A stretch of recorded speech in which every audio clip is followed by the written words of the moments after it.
آپ کس طرح دیکھتے ہیں اس تناظر میں کہ دیکھیں وہ پورا 6 ماہ 8 ماہ گزر گئے اور غالباً 37,000 یعنی اتنی بڑی تعداد میں فلسطینیوں کا مسیکر ہوا، لیکن بہرحال آپ نے دیکھا ہوگا ایران اپنے طور پر بیان کی حد تک دیتا رہا، تھریٹ بھی دیں اور شاید بالواسطہ مدد بھی کی، لیکن عرب ورلڈ میں تو ایک مجرمانہ خاموشی رہی۔ اب ایک بار پھر ان کا امتحان آ رہا ہے کہ اگر اسرائیل جوابی حملہ کرتا ہے یا ایران اسرائیل کے درمیان کوئی ذرا وار کو زیادہ تیزی پکڑتی ہے، پھر یہ کیا رول ادا کریں گے نثار صاحب؟ جی، 6 ماہ غزہ جنگ کے بعد ایران کو یہ موقع جو ہے وہ دمشق پہ اس کے سفارت خانے پہ حملے کے بعد میسر آیا کہ جس میں اسرائیلی حملے کے اندر ان کے 7 سفارتکار اور IRGC کے کمانڈرز جو ہیں وہ شہید ہوئے تھے کہ وہ ریٹیلیشن کرے اور اقوام متحدہ کے چارٹر کے مطابق اپنے اوپر ہونے والے حملے کا بدلہ لے سکے۔ اور ایرانیوں نے اس حوالے سے اقوام متحدہ کو، جو پڑوسی اور دوست ممالک تھے، ان کو بھی آگاہ کر دیا تھا کہ وہ اس مسئلے میں اپنا کردار ادا کریں اور اسرائیل جو ہے یا غزہ وار سے پیچھے ہٹے یا اس حوالے سے اپنی جسٹیفیکیشن دے اور معافی مانگے۔ اور جب یہ باتیں پوری نہ ہو سکیں تو ایرانیوں نے اعلان کر کے اپنا حملہ کیا ہے، اور اس حملے میں آپ دیکھ سکتے ہیں کہ آج بھی اسرائیل امریکہ کی طرف سے مدد کا طلبگار تو دکھائی دیتا ہے، لیکن امریکہ نے واضح طور پر ان کو یہ اشارہ دے دیا ہے کہ وہ ایران کے ساتھ کسی جنگ میں الجھنا نہیں چاہتے۔ عرب ریاستوں کی جو جہاں تک کردار کی بات ہے وہ انتہائی افسوسناک رہا ہے۔ اردن نے اپنی سرزمین کو ان ڈرونز کو روکنے کے لیے فراہم کیا ہے، جبکہ اردن اس سے پہلے اسرائیل کی جانب سے ہونے والی غزہ میں جارحیت پہ اپنا کوئی کردار ادا کرتا دکھائی نہیں دیتا۔ اردن کی سرزمین کو استعمال کرتے ہوئے جو ہے وہ امریکہ، فرانس اور برطانیہ نے ان ڈرونز کو، ان میزائلوں کو اسرائیل پہنچنے سے روکنے میں اپنا بڑا کردار ادا کیا ہے، جو کہ انتہائی افسوسناک ہے۔ عرب ریاستیں گو کہ اسرائیل کے خوف میں مبتلا ہیں یا کچھ ان کے ساتھ باضابطہ طور پر سفارتکاری میں ملوث ہیں یا ان سے کاروباری تعلق رکھتی ہیں، لیکن عرب عوام اسرائیل کے شدید مخالف ہیں، اور غزہ میں ہونے والی 37,000 جانوں کی قربانیوں پر ہر انسان، ہر مسلمان اور ہر دنیا کا جوان جو ہے وہ نوحہ کنائے۔ تو اس لیے عرب ریاستوں کی اگر ترجیح اسرائیل کے ساتھ تعلقات بھی ہو تو عرب عوام جو ہے وہ اسرائیل کے ساتھ کھڑی ہوئی دکھائی نہیں دے گی آپ کو۔ اور اگر یہ جنگ ایسکلیشن بڑھتی ہے مڈل ایسٹ کے اندر تو عرب عوام عرب بادشاہوں یا عرب حکمرانوں کے ساتھ کھڑے ہوئے دکھائی نہیں دیں گے، اور وہاں پر بھی آپ کو چھوٹی بڑی بغاوتیں ہوتی دکھائی دے سکتی ہیں، کیونکہ اسرائیل اور امریکہ اس پوزیشن میں نہیں ہے، جس طرح ہم پہلے ہی اپنے پروگراموں میں ذکر کر چکے ہیں، کہ وہ ایران پہ براہ راست حملہ کرے، خاص طور پہ امریکہ، جبکہ 2024 امریکہ میں پریزیڈنشل ایئر ہے الیکشن کا، جی تو امریکہ کسی نئے ایڈونچر کی کو متحمل نہیں ہو سکتا۔ تو اس لیے اسرائیل کا ہمراہ سر دست جو ہے ہم کہہ سکتے ہیں کہ پاسبل نہیں ہے، گو کہ نیتن یاہو کو اپنی حکومت کو بچانے کے لیے کوئی نہ کوئی ایڈونچر مزید کرنا پڑے گا۔ جو کچھ انہوں نے کیا فلسطین میں، اتنی بڑی میسیکر جو فلسطینیوں کا کہا، تو یہ امریکن اور ویسٹرن کنٹریز یہ بھی تو چاہتے ہوں گے کہ یہ جو ایران بار بار جو ہمیں تھریٹ کرتا رہتا ہے یا ایک تھریٹ بنا ہوا ہے ہمارے لیے، ایک ابھی نہیں بلکہ بہت آگے تک تھریٹ رہے گا، تو کیوں نہ اس بار اس سے بھی نمٹ لیا جائے؟ میرے خیال سے امریکہ میں اب وہ استطاعت یا اس کے اندر وہ قوت باقی نہیں رہی ہے کہ وہ کسی بھی بڑی نئی ایڈونچر کا شکار ہو سکے۔ مڈل ایسٹ کے اندر ہونے والے کرائسس اور اس کے بعد یوکرین وار کے اندر امریکہ کی جو سپر پاور تھی وہ ٹوٹلی ایکسپوز ہو چکی ہے کہ America is not more super power. اب وہ سپر پاور نہیں رہا بلکہ وہ ایک ریجنل پاور کی حیثیت اختیار کر چکا ہے۔ وہ آپ کے خلاف سفارتی اور معاشی سینکشنز تو لگا سکتا ہے، لیکن وہ آپ کے ساتھ ڈائریکٹ کانفلکٹ میں نہیں جا سکتا۔ اور یہ غزہ وار نے یہ ثابت کیا کہ جو بالکل ایک عام سی تنظیم ہے حماس، جو ان کے پاس نہ کوئی جہاز ہے نہ کوئی ٹینکس ہیں، انہوں نے 6 مہینے کے اندر اندر اپنی جانوں کی قربانی تو دی فلسطینیوں نے، لیکن انہوں نے اسرائیل کو اپنے 1 انچ زمین پر نہیں آنے دیا، جبکہ اسرائیل کے پاس جو ہے وہ امریکہ، برطانیہ اور تمام سپر پاور کی سپورٹ شامل تھی۔ اسی طریقے سے ہم یمن میں دیکھ سکتے ہیں کہ حوثیز کے خلاف پوری دنیا کا اتحاد بنتا ہے، اس میں مسلم ممالک بھی شامل ہوتے ہیں، لیکن وہ بھی حوثیز سے 1 انچ زمین بھی یمن کی نہیں دے سکتے۔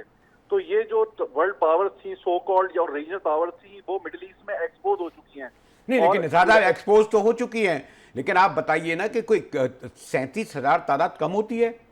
5,000 اور 7,000 اور 10,000 اور 20,000، یعنی یہ ہر مہینے بڑھی ہے نا۔ آپ نے مسلم ممالک کا شرمناک کردار اس وقت دیکھا ہے ایرانی ڈرون اٹیکس میں، کہ یا تو وہ خاموش رہیں اور خاموشی سے اسرائیل کی حمایت کرتے رہیں، یا اردن کی طرح انہوں نے ان ڈرونز کو روکنے میں اپنا کردار ادا کیا ہے۔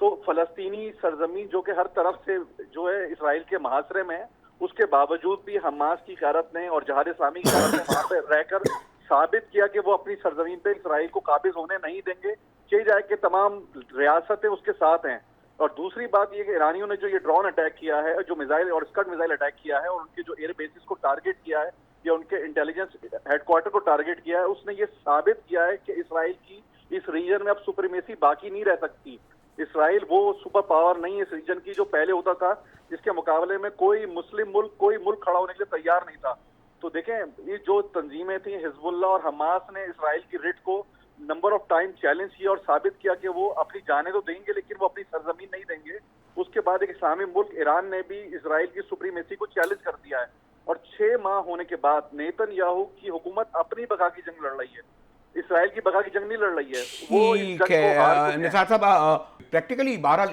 ایران نے بھی یہ تو کہہ دیا تھا نا کہ ہم اس میں عملی طور پر اس جنگ میں شامل نہیں ہوں گے جو اس کے ساتھ ہو رہا تھا غزہ میں فلسطینیوں کے۔ اس وقت یہ صورتحال ہے کہ اگر ایران کچھ اور کرتا ہے تو غالباً عرب ممالک سے بھی اس کو سپورٹ نہیں ہوگی، تو یہ دونوں کے لیے یعنی اسرائیل کے لیے تو اتنا نہیں، میں خیال ایران کے لیے زیادہ اہم ہے، کیونکہ اس وقت اگر آپ ہم دیکھیں مشرق وسطیٰ ہو یا ہماری پورا خلیجی ریاستیں ہوں، اس وقت ایک واحد فورس، طاقت،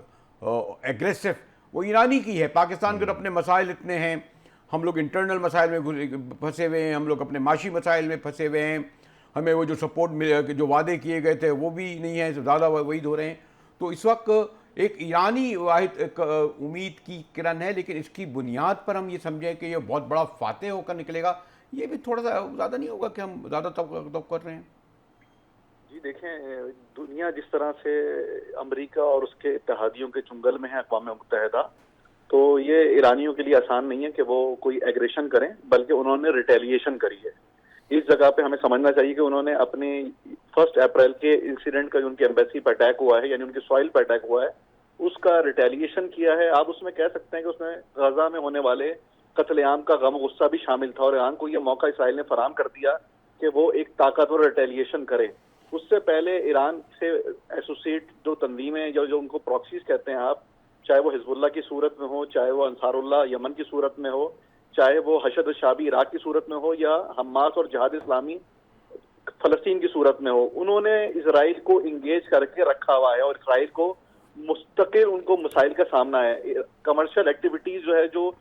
باب مندب کے ذریعے یمن کے ذریعے ہونی تھی وہ روکی جا چکی ہیں۔ 13 سے 14 ویسل اسرائیلی اور اسرائیل سے ایسوسیٹڈ جو ہیں وہ یمن قبضہ کر چکا ہے۔ تو اس لیے اسرائیل کو جہاں ریٹیلیشن مل رہی ہے وہاں پر اس کو ایک اکنامیکل لاسز بھی سامنے آ رہے ہیں۔ صرف آپ ایرانی حملے کے دوران دیکھ لیں کہ اسرائیل نے خود ان کے جو چینل 24 ہے اس نے چینل 12 ہے اس نے ایکسیپٹ کیا ہے کہ $1.3 بلین کا انہوں نے ڈیفنس بجٹ خرچ کیا ہے اس کو روکنے کے لیے ایرانی میزائل کو۔ تو اسرائیل ویسے ہی آلریڈی ایک مشکل کا شکار ہے۔ دوسری بات سمجھنے کی ضرورت ہے کہ اسرائیل جس نے ہولوکاسٹ کی بنیاد پہ مغرب میں اپنے لیے محبوبیت اور اپنی مظلومیت کا پرچار کیا ہوا تھا، فلسطین کی اس 6 ماہ کی ظلم و بربریت میں جو اس نے بچوں کو اور انسانوں کو قتل کیا ہے 33 to 37,000 کے قریب، اس کے بعد مغرب میں وہ ایک ظالم کے طور پہ سامنے آیا ہے۔ وہ اس کی مظلومیت کا کارڈ ختم ہو چکا، اور یہ ایج مسلم ممالک کو اور ایران کو مل رہا ہے۔ ایران کو اس ریٹیلیشن میں وہ مغربی جو جسے بول سکتے ہیں آپ بیک لیش سامنے نہیں آیا، اس کو وہاں سے عوامی رائے عامہ کا مخالفت سامنے نہیں آئی ہے۔ وہی چند حکومتیں برطانیہ، فرانس اور امریکہ کی وہ اس کے لیے جو ہے وہ مخالفت کر رہی ہیں کیونکہ وہ اسرائیل کے پشت پناہ ہے، اور امریکہ نے بھی واضح طور پر ان کو سائیڈ لائن میں یہ جواب دے دیا ہے کہ اگر وہ کسی جنگ میں جاتا ہے نیتن یاہو اپنے جنگی عزائم کو لے کر ایران کے خلاف، تو وہ اس میں اس کا ساتھ نہیں دیں گے۔ تو اسرائیل اس وقت زیادہ آئسولیٹڈ ہے بانسبت یہ کہ ایران آئسولیٹڈ ہو۔ اسرائیل اس وقت زیادہ آئسولیٹڈ ہے بانسبت یہ کہ غزہ زیادہ آئسولیٹڈ ہو۔ اسرائیل اور نیتن یاہو اس وقت اس پوزیشن میں نہیں ہے جو آج سے 1 سال پہلے تھے۔ اسرائیل کے اندر پولیٹیکل گورنمنٹ، تیسری گورنمنٹ آئی ہے جو 2 سال کے اندر آئی ہے۔ اسرائیل کے معاملات اچھے نہیں ہیں، وہاں سے جو لوگ باہر سے لا کے آباد کیے تھے انہوں نے سیہونی، وہ اس انسیکیورٹی کے بعد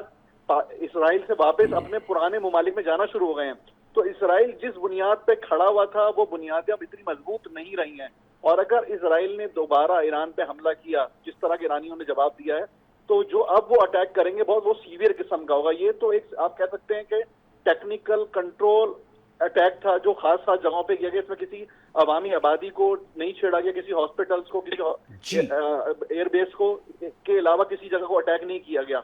جس کی وجہ یہ تھی کہ وہ اسرائیل کو مظلوم بننے دینا نہیں چاہتے. تو یہ وہ صورتحال ہے کہ جس کو ہمیں سمجھنے کی ضرورت ہے کہ اس صورتحال میں اسرائیل ون ون پوزیشن میں نہیں ہے, بلکہ اسرائیل جو بھی کام کرے گا اس میں اسرائیل لوزنگ پوزیشن پہ کھڑا ہوا ہے. جی